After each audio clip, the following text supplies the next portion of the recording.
This is the CBS Evening News. Bill Plant sitting in tonight for Susan Spencer. Good evening.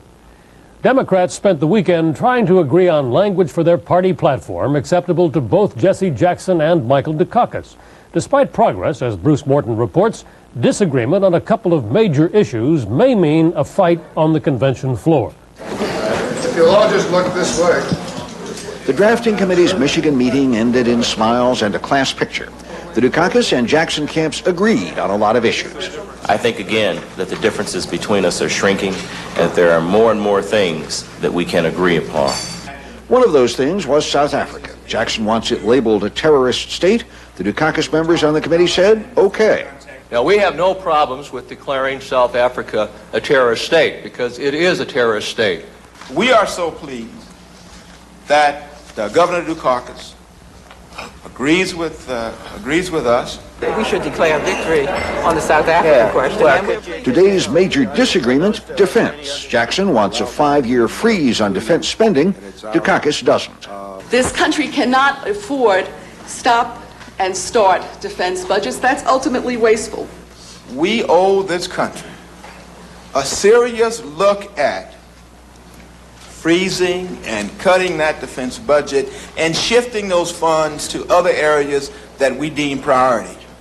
Defense spending and Jackson's plans to raise taxes for wealthy Americans are the two principal disagreements between the two camps.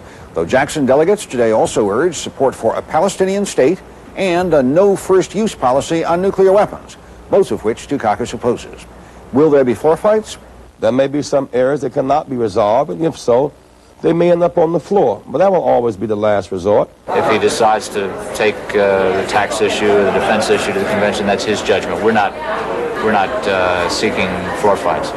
Dukakis was in Salt Lake City today for a meeting of the National Conference of Mayors. I think taxes always are a last resort, particularly when we aren't collecting over $100 billion a year in taxes owed that aren't being paid in this country. Here on the island, the drafters adjourned for brunch with the governor. They still haven't produced a draft. The staff has written papers on some issues and will write more, but the drafting committee did make progress. Anybody going downtown? Leaving, they almost created a horse-powered traffic jam. Life's been tough here. Bruce Morton, CBS News, Mackinac Island, Michigan. Vice President Bush, who has been running behind in current polls and has begun a strategy of attacking Michael Dukakis, was on the offensive today in Ohio among some voters not normally courted by Republicans. Jacqueline Adams reports. With the Republican presidential nomination firmly in hand, George Bush is making sporadic but conspicuous efforts to court black votes. We got to keep opportunity out there so that everybody has a chance for the American dream. The vice president today received an honorary degree from Ohio's predominantly black Central State University, and he stressed his commitment to civil rights. We got to have a positive civil rights agenda, one that protects the civil rights of every American. We must never be afraid to speak out against racial hatred or bigotry. The 1984 Reagan-Bush landslide captured only 9% of the black vote, down from 11% in 1980. This year, Bush is trying to improve that record, in part, experts say, to attract socially conscious white voters. It's important for George Bush to go after the black vote because there are hundreds of thousands of young voters who would rather vote for Bush than for Dukakis, but are uncomfortable with the Republican Party's image as being a party that doesn't care about blacks. Beyond the symbolism, though, Bush is 10 points down in the polls, and Republican Party pros believe there's a pragmatic reason for going after blacks. If we can just move a few percentage points in the black community, it really changes the setup. So I think that Bush's effort is very sincere. Republican political operatives know the bulk of the black vote is going Democratic no matter what Bush does. But in a race that's sure to be close this fall, they're looking for every vote they can find. Jacqueline Adams, CBS News, Dayton, Ohio. House Speaker Jim Wright is under fire for the circumstances surrounding private publication of a book of his speeches and writings on which he receives royalties. Some of Wright's friends have told reporters they bought thousands of dollars worth of the books as a way to contribute to Wright's income. But, as Robert Shackney tells us, the Speaker maintains he's done nothing wrong. This slender 117-page paperback by House Speaker Jim Wright is not a bestseller. but it succeeded in doing what the best of bestsellers rarely do. It was the star of the Sunday network talk shows, where the speaker aggressively defended the $55,000 he's received in royalties. I've done nothing what is unethical. the committee? I've done nothing illegal. I've done nothing violative of the rules of the House and the committee. The House Ethics Committee is formally investigating whether the book's publication involved the improper use of campaign funds for Wright's benefit.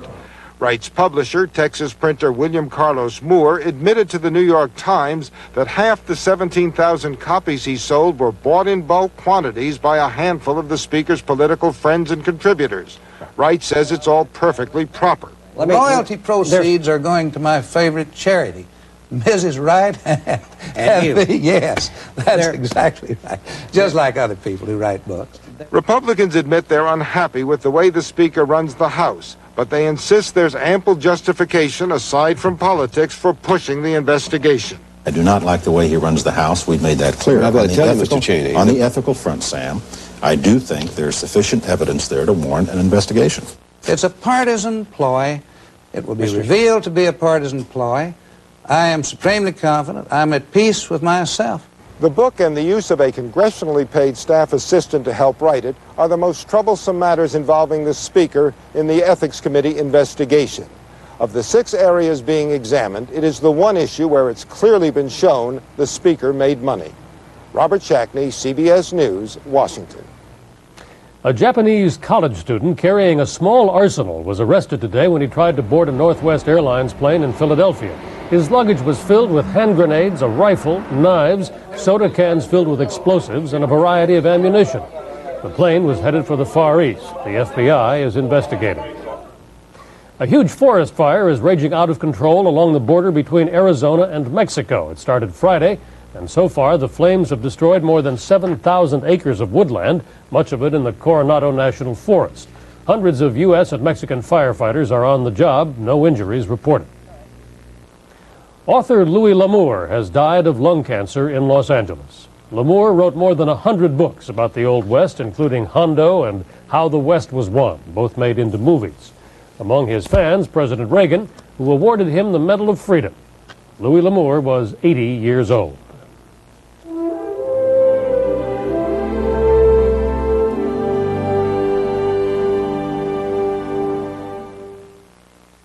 A couple of months ago, we gave a piece of our long-distance business to MCI. Our approach here is one step at a time. Then MCI told us we could have the same dedicated lines for domestic and international. They could design the software to tie all our messaging systems together. They showed us things about voice and data I didn't know they could do. Things AT&T wouldn't do. So much for one step at a time. Until you call, you'll never know how much better a long-distance company can be. MCI. Let us show you. No one knows I just got dentures, and I don't want anything to blow it. Fix-it and forget it.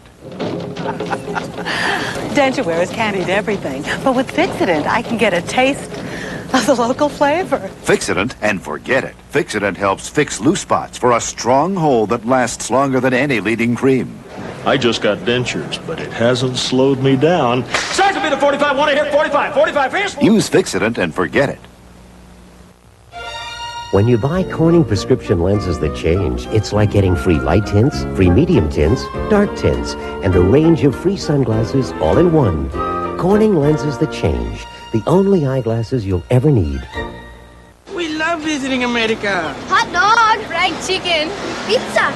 But we're glad you have Kaopectate. Kaopectate. New maximum strength Kaopectate tablets. Nothing relieves diarrhea and cramps faster. The diarrhea specialist.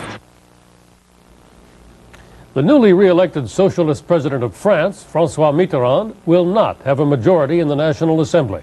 Results of today's final round of voting show the socialists finishing in a virtual tie with the center-right alliance. The socialists said they'll try to form a coalition with leaders of the center. Police in the Soviet Republic of Azerbaijan today denied reports that Armenians have been killed in new ethnic violence. In Moscow, hundreds of Armenian protesters took advantage of glasnost to march on the government's TASS news agency. They demanded an end to the news blackout about the reported violence. A TASS official came out to say that the agency is publishing everything it knows and to go away. OPEC oil ministers in Vienna are said to have decided today to extend current production ceilings through the end of the year. But the minister of the United Arab Emirates reportedly said that his country would continue to ignore its quota. Coming up next, Susan Spencer will have our Inside Sunday report from Stockholm, where doctors and scientists from all over the world are enlisting in the war against AIDS.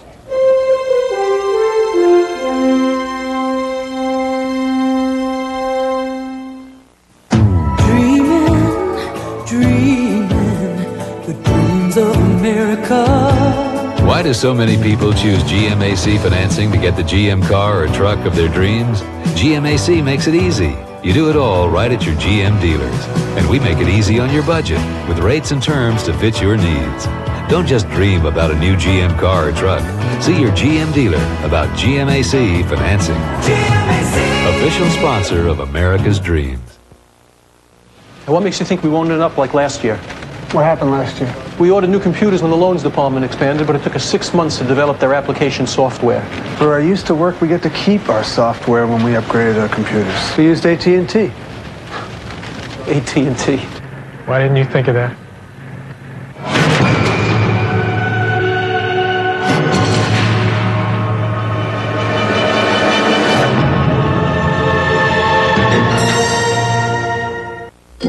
On their vacation, they had everything planned. Everything except this. So don't carry cash. Carry American Express traveler's checks. Don't leave home without them. When you go shopping, you have to find the right fit, style, color. When you do, you feel great. But when you also find the Made in the USA label, you feel even better. It's a great feeling. Made in the USA! Some of the best minds in the world have come here to Stockholm this week to attack a common enemy. Tonight on Inside Sunday, the battle against AIDS. We begin here at the 4th International Conference on AIDS, where thousands of doctors and scientists are gathered to share everything they know about this deadly disease. They have come from countries like China, with only 2 reported cases, and from the United States, with 64,000. As Sweden's King Gustaf looked on tonight, speaker after speaker admitted frustration with the deliberate pace of science faced with this urgent situation. We would expect an additional 1 million new AIDS cases to come about during the next 5 years. Some questions for this conference: how good are the estimates? How good are the current tests, given new evidence that they can miss the virus when it hides in certain cells? And when could a vaccine against AIDS be ready? My bottom line on a vaccine would be, we don't know if one is going to ever be possible. Slightly less gloom surrounds the reports on drugs to treat AIDS. AZT, the only one approved for use so far, is still helping prolong the lives of nearly 20,000 AIDS patients worldwide. And there are some bits of encouragement out of reports on other drugs. 200 are in testing. The goal of the perfect AIDS drug now is very clear. We've got to develop an approach that will stop the virus, but also allow the immune system to continue its job. It will be something more akin to giving insulin to a diabetic. You don't cure the diabetes, but you can allow them to lead a reasonably normal life. Throughout the conference hall are reminders of those whose lives already have ended because of AIDS. Their names on pieces of the huge commemorative quilt hung like banners, as if for inspiration. This struggle can be won, given dedication, commitment, and adequate resources. We believe that the world can dominate the AIDS problem, rather than letting the AIDS problem dominate us. AIDS, of course, is more than just a medical problem, and for the first time there is a side conference going on here to talk about the social consequences of the disease. Chief among them, discrimination, reported to be rampant in the U.S. Lynn Brown takes a look now at that epidemic, one born of both ignorance and fear. For more than 35,000 Americans, the price of AIDS has been death. But for those with the disease, even those who don't have the disease but have tested positive for it, the price has been discrimination. It doesn't feel as though I have it stenciled on my forehead or though I'm wearing a button saying, "Hi, I'm HIV," but You tend to think differently in the way you react to people for fear of how they would react if indeed they knew. Though he shows no symptoms of AIDS, he tested positive for the AIDS antibody. And when he applied for a job as a pharmacist at the hospital where he took the supposedly confidential test, he was turned down. That human nature can be, in many instances, so twisted and so hysterical and so phobic. Hysteria and fear in a small Indiana town forced 15-year-old Ryan White to move to another town to go to school because he was a hemophiliac with the AIDS virus. In Florida, the Ray family's house was burned down when they tried to send their 3 young sons to school, all of them hemophiliacs, testing HIV positive. But there's an even greater danger from discrimination. Many fear it will drive AIDS victims away from testing into hiding. If you threaten them with the loss of a job or the loss of medical services, they won't come forward. They won't seek services. They won't seek to be tested. They won't seek the things that the government wants them to seek. That was the point made recently by the head of the President's Commission on AIDS. Admiral James Watkins said discrimination and fear will slow the hunt for a cure unless the President extends anti-discrimination laws to victims of AIDS. We'll be beyond the rejection, the denial, and the vilification of others, and we'll get on to a war against the virus rather than groups and people. But even if people with the AIDS virus are included in federal civil rights laws, the fear of the disease is so great, it's highly unlikely that legislation will prevent the pain of discrimination. Lynn Brown, CBS News, New York. The World Health Organization estimates that AIDS cases worldwide doubled in the past year to at least 150,000. The experts here in Stockholm will be trying to get a better handle on just how the disease is spreading and to whom. As John Blackstone reports, in the United States, the profile of the typical AIDS patient is changing rapidly. Safe sex? Okay, pero antes de eso... AIDS is becoming a more urgent problem than either drugs or poverty in black and Hispanic neighborhoods across the country. 41% of all children born with AIDS are Latinos. Community workers are struggling to spread the word. What once was considered a gay disease is looking more and more like a minority disease.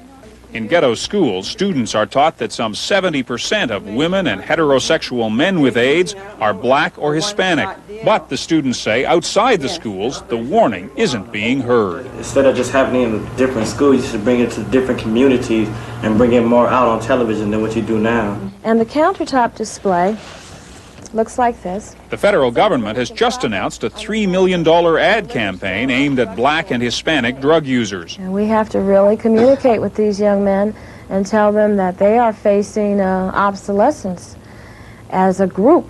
This is where AIDS is in New York City. And Dr. Ernie Drucker, who's worked in the Bronx for 20 years, says this is where the information is needed. 10-20% of all the men in some of these neighborhoods are, we believe, infected with the virus. But Drucker says the warnings about AIDS, now familiar to most Americans, still haven't reached here. There are full-page ads in the New York Times about AIDS, there are editorials. These folks don't read the New York Times. You show me a poster, you show me a sign that you see anywhere around here that says anything about this, that says, there's an AIDS problem. Drucker meets the problem face to face. He says then people listen. If anybody haven't took the test, they should go take the test and, and make sure that they don't got AIDS, so they won't have to kill nobody else or hurt somebody else or hurt an unborn baby that's coming into this world. From the Bronx to Watts in Los Angeles, the message about AIDS is being missed. An unprecedented government pamphlet mailed to every household in the nation may not have reached those who need it most. Only 3 people out of 25 said that their fathers had read this pamphlet. Only 6 of you said that your mothers had read this pamphlet. In the ghettos, many are working to spread the word, but the virus, it seems, is spreading faster. John Blackstone, CBS News, Los Angeles. In the absence of a cure, the doctors and scientists here will tell you that education is indeed key to the fight against AIDS. It can help stop the spread, and it can help in another way. A recent survey at Michigan State University found that the more people knew about AIDS, the more likely they were to be tolerant and understanding of those who have it. That's the CBS Evening News. For Bill Plant, I'm Susan Spencer in Stockholm. Good night. Suddenly Salad proposes 3 exciting new leisure activities. Pasta primavera with broccoli, ranch and bacon, and Caesar with croutons. Suddenly Salad. Suddenly Salad. Live high. This house is just lovely, but to the Stevens, it's so much more. They planned the future next to that fireplace, celebrated holidays full of laughter in this dining room, and whispered countless bedtime stories right here. This is where their heart is. This is their home. That's why only one paint was ever good enough. Benjamin Moore. They wouldn't settle for anything less. Would you? When something means so much, see your Benjamin Moore dealer. For all your pet means to you, shouldn't you give him and your family protection against fleas and ticks? You can with a 2-in-1 flea and tick collar from Hearts, the collar that's been protecting your pet for years. And the Hearts 2-in-1 collar kills fleas and ticks on your dog or cat for up to 5 months. It even works when wet. So get the collar that really works, because no pet should go anywhere without Hearts protection. The Hearts 2-in-1 collar, protection against fleas and ticks. There has always been a big Mercedes. Automobiles that have inspired dreams. The Mercedes-Benz S-Class. Nothing less than the best of every big Mercedes there ever was.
I'm Harry Smith. And I'm Kathleen Sullivan. This week, the latest news from the AIDS conference in Sweden. Also, Billy Ocean and Felicia Rashad on CBS This Morning. This is CBS. Coming up on Eyewitness News, a 2-week-long search for a missing boater at Percy Priest Lake ended today. We'll have a report. And volunteer firefighters battle brush fires near Percy Priest Lake. Those stories and some great news for a Nashville Drug Rehabilitation Center. Eyewitness News is next. We share the spirit of God.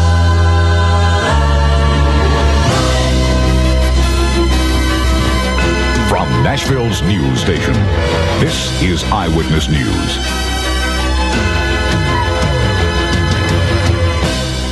Good evening, I'm John Lindgren. More than 100 rescue workers ended a 2-week-old search today for a boater missing since May 29th. A Nashville man, Michael Mitchell, was the victim of a hit-and-run accident on Percy Priest Lake. Brandon Maloney has more. Boaters skipped along Percy Priest Lake, enjoying their weekend, while rescue workers wrapped up a 2-week-long search for a missing fisherman. Members of the Warren County Rescue Squad found the body of 22-year-old Michael Mitchell this morning, as his family waited and watched patiently.